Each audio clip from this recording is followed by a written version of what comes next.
Bonjour à tous, une fois n'est pas coutume, nous allons parler un petit peu aux débutants, enfin à ceux qui découvrent le jeu d'échecs et peut-être qu'ils le découvrent grâce à la série The Queen's Gambit, le jeu de la dame, la traduction française, qui donc voit la joueuse Beth Harmon apprendre à jouer au début, dans le premier épisode, aux échecs en regardant le concierge jouer tout seul dans une cave.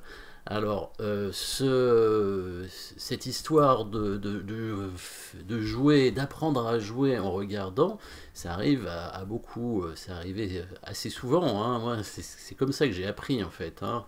Mes parents jouaient aux échecs et ils jouaient. Et à 4 ans, je regardais jouer et j'ai appris à déplacer les pièces comme ça, exactement comme elle a joué. Alors on va essayer de revenir un petit peu sur les parties, un petit peu de la série, en commençant par la toute première, le fameux maître du berger.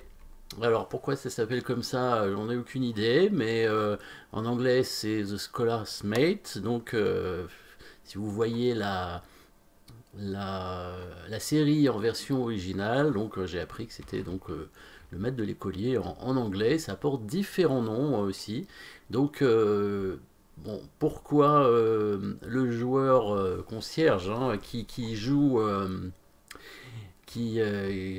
tout seul, bon pourquoi pas, ça peut arriver, hein, jouer tout seul quand on n'a pas d'opposant, quand on n'a pas d'adversaire, qui joue pourtant en club d'échecs et donc qui a des livres et donc doit avoir un certain niveau. Pourquoi il joue le mat du berger qui est un mat pour débutants?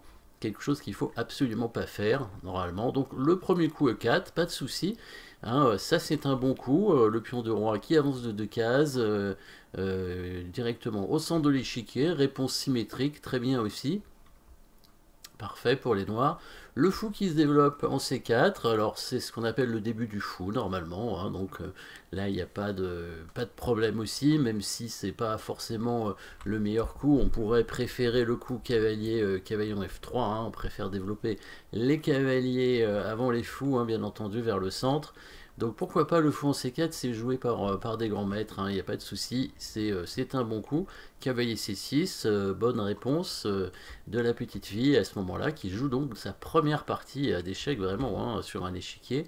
Et donc son adversaire qui joue le coup dame en F3, évidemment un coup qu'il ne faut pas jouer. Dans cette position, une menace discrète, mais en fait, bon, j'ai jamais compris pourquoi les débutants voulaient absolument gagner tout de suite leur partie. Voilà. C'est normalement une partie d'échecs. Bon, bah, ça se joue, c'est un jeu stratégique, ça se joue, ça évolue. Il faut utiliser les pièces, toutes les pièces, puis par la suite, évidemment chercher à mater. Mais pourquoi mater tout de suite, vouloir mater tout de suite?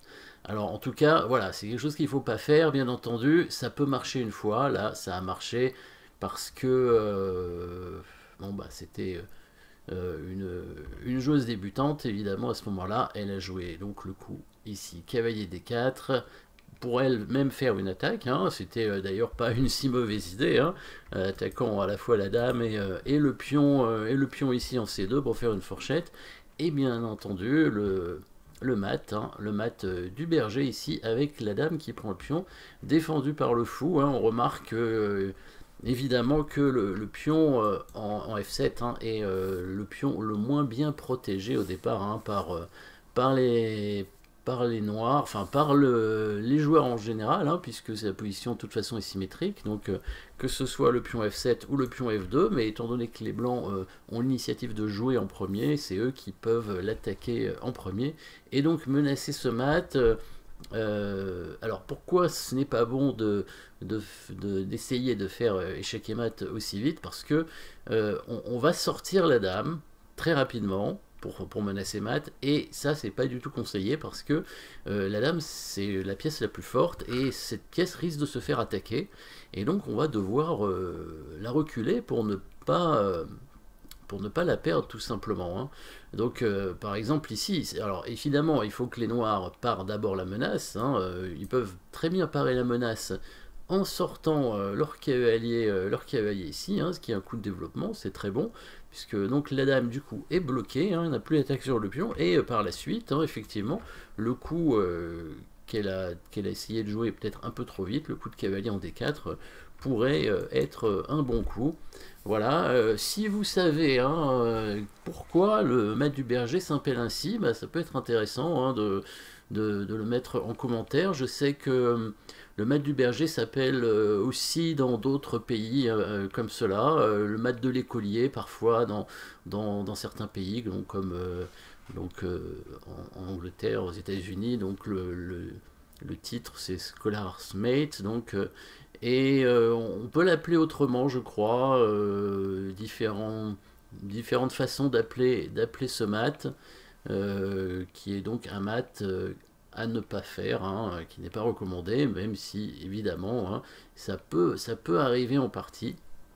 Bien entendu, on essaiera de continuer un petit peu les parties de cette série intéressante, hein, bien entendu, puisqu'elle est sur les échecs en particulier, hein, évidemment. Et puis, bah, dites dans vos commentaires aussi ce que vous avez pensé de cette série, si vous avez aimé, pourquoi pas.